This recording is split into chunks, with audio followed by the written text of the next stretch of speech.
السلام عليكم ورحمة الله وبركاته.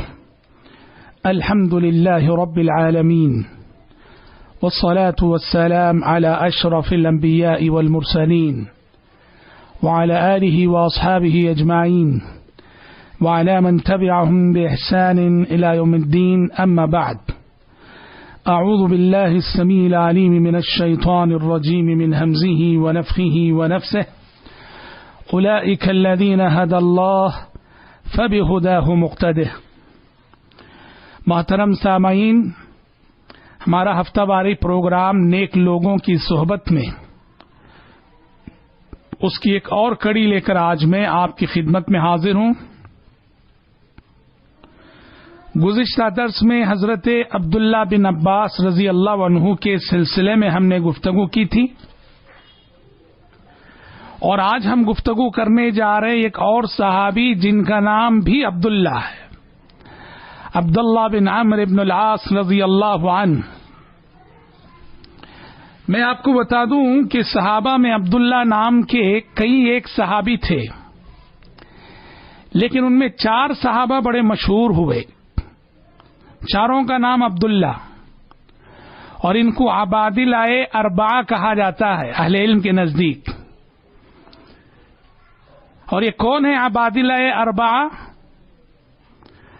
عبداللہ بن عمر رضی اللہ عنہ، عبداللہ بن مسعود رضی اللہ عنہ، عبداللہ بن عباس رضی اللہ عنہ، اور چوتھے عبداللہ بن عمرو بن العاص رضی اللہ عنہما.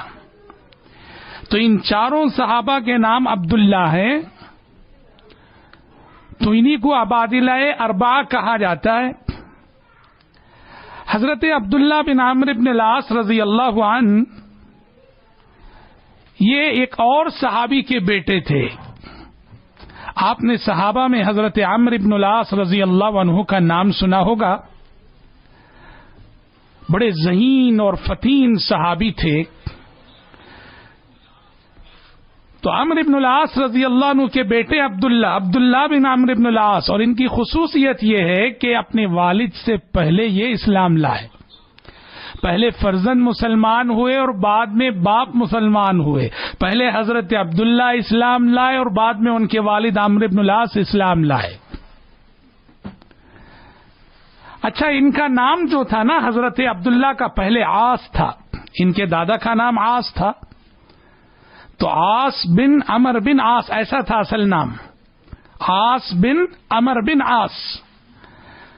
دادا کا نام جو ہے پوتے کو رکھ دیا گیا تھا. پیارے نبی صلی اللہ علیہ وسلم نے ان کا نام بدل کر عبداللہ رکھا تھا، عبداللہ بن عمرو بن العاص.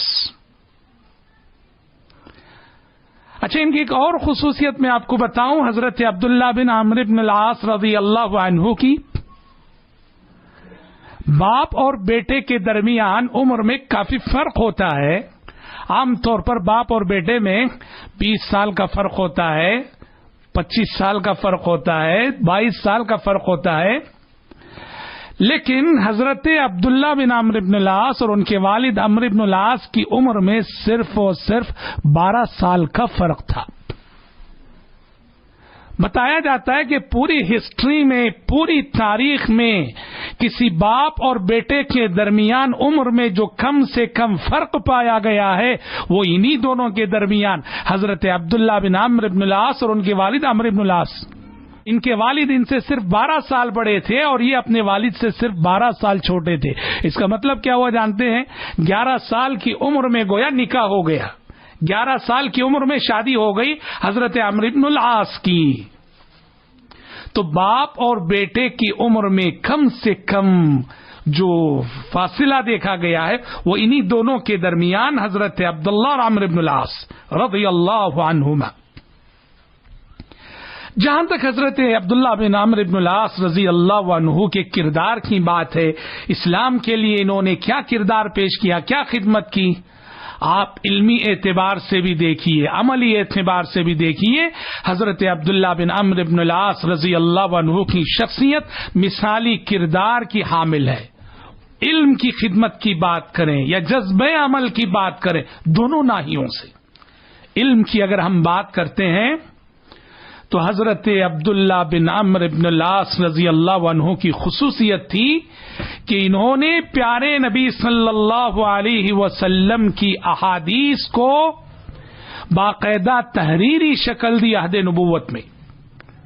دیکھو قرآن مجید پورا کا پورا عہد نبوت میں رائٹنگ میں محفوظ تھا، لیکن حدیثیں جو ہے پیارے نبی کے جیتے جی رائٹنگ میں لکھ کر محفوظ رکھنے والے صحابہ انگلیوں پہ گنے جاتے ہیں، اور ان میں سے ایک نمایاں نام حضرت عبداللہ بن عمرو بن العاص رضی اللہ عنہ کا بھی.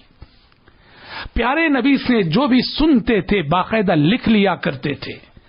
تو یہ صحابی کاتب حدیث صحابی ہیں، حدیثوں کو لکھ کر رکھنے والے صحابی ہیں، اور ان کے پاس باقاعدہ ایک کتابچہ تھا جس کا نام تھا الصحیفۃ الصادقہ.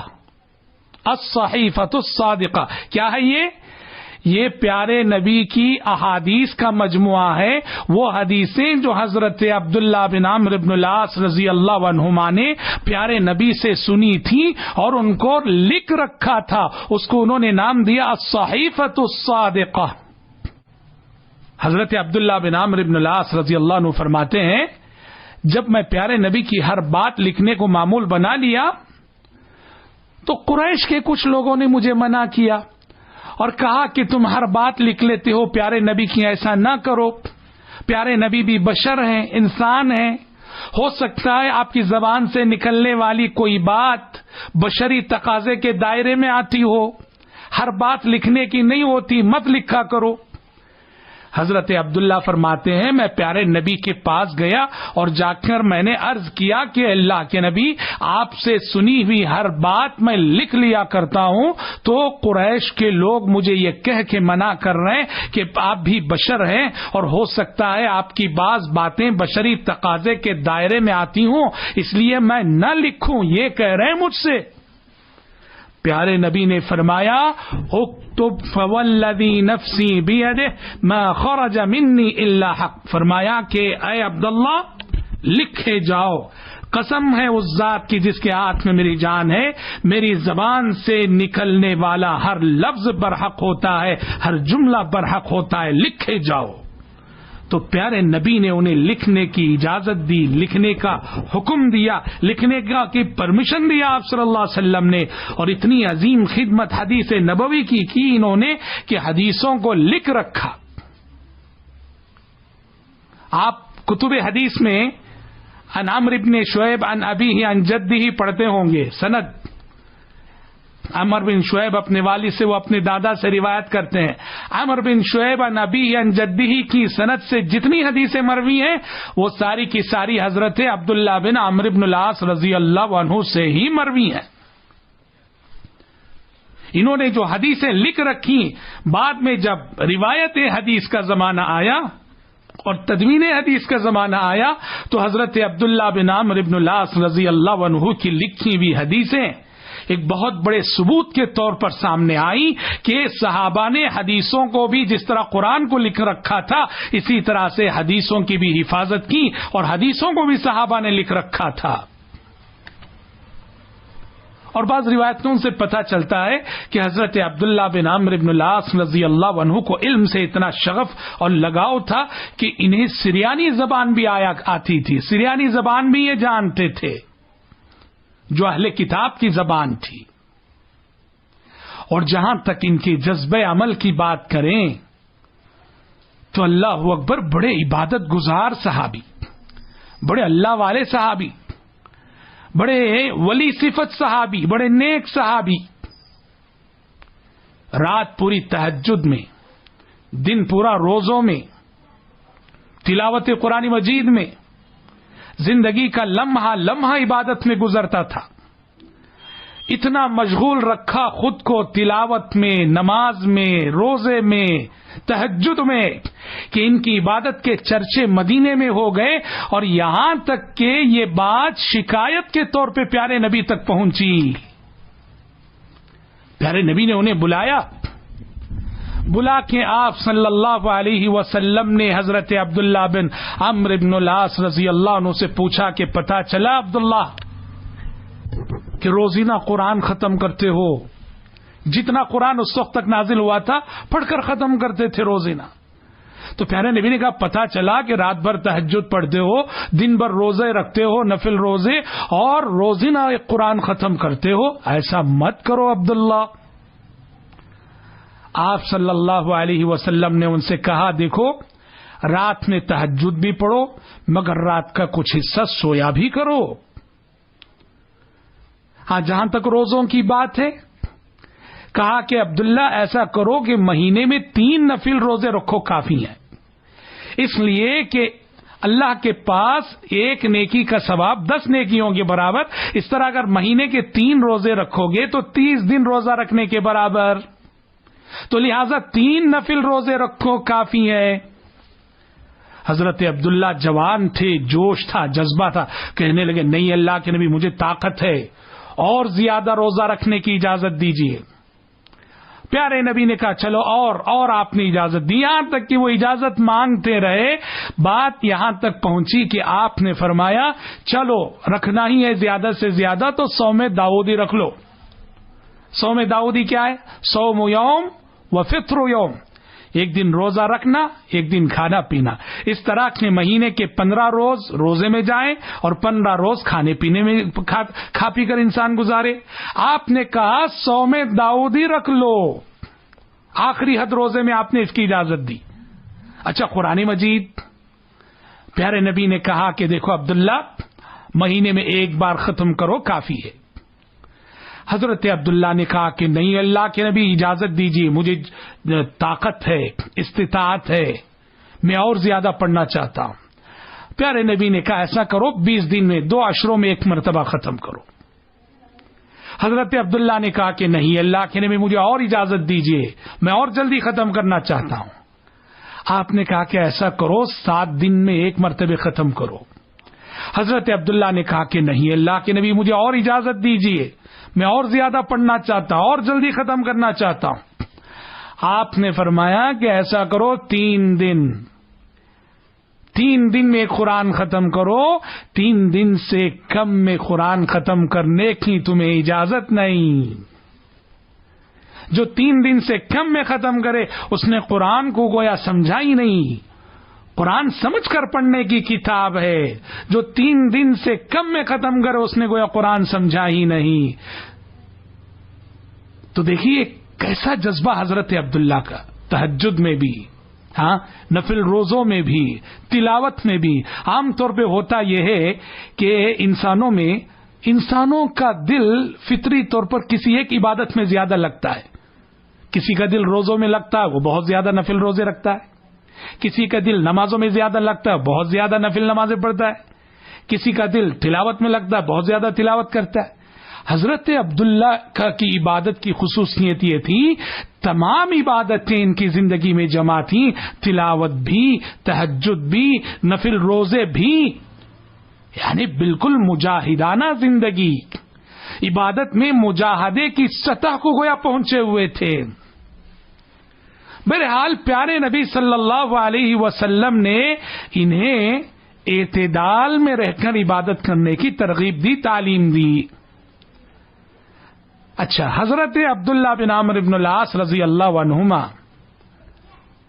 زندگی کے آخری ایام میں کہتے تھے, فرماتے تھے کہ کاش میں نے پیارے نبی صلی اللہ علیہ وسلم کی نصیحت قبول کر لی ہوتی جب آپ نے یہ فرمایا کہ مہینے میں ایک بار قرآن ختم کرو, مہینے کے 3 روزے رکھو.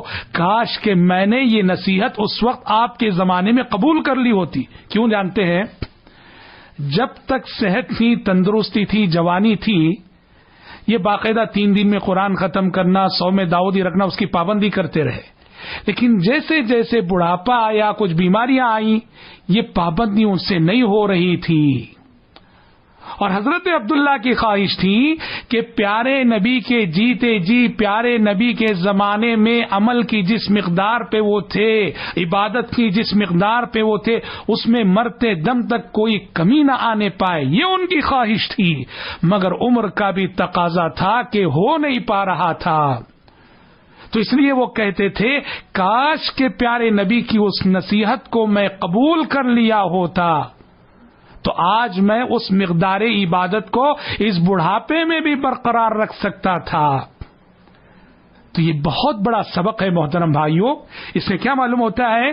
مداومت عمل کا جذبہ بھی حضرت عبداللہ بن عمرو بن العاص رضی اللہ عنہ کے اندر تھا. مداومت عمل، نیکی کو پابندی کے ساتھ کرنا، مداومت کے ساتھ کرنا، ہمیشگی کے ساتھ کرنا. کوئی عمل شروع کریں تو تسلسل کے ساتھ کرنا، زندگی کی آخری سانس تک نیکی کو نبھا کے چلنا. یہ جذبہ حضرت عبداللہ بن عمرو بن العاص رضی اللہ عنہ کے اندر تھا. اسی لیے وہ کہتے تھے کاش میں نے نبی کی نصیحت قبول کر لی ہوتی.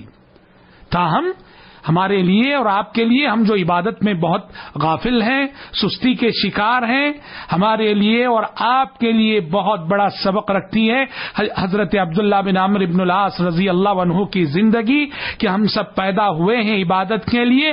عبادت میں بالکل سنجیدہ ہونا چاہیے ہم سب کو، اور عبادت میں عملی زندگی میں مداومت کے ساتھ اور استقامت کے ساتھ جو ہے بندگی پر ہم سب کو جم جانا چاہیے.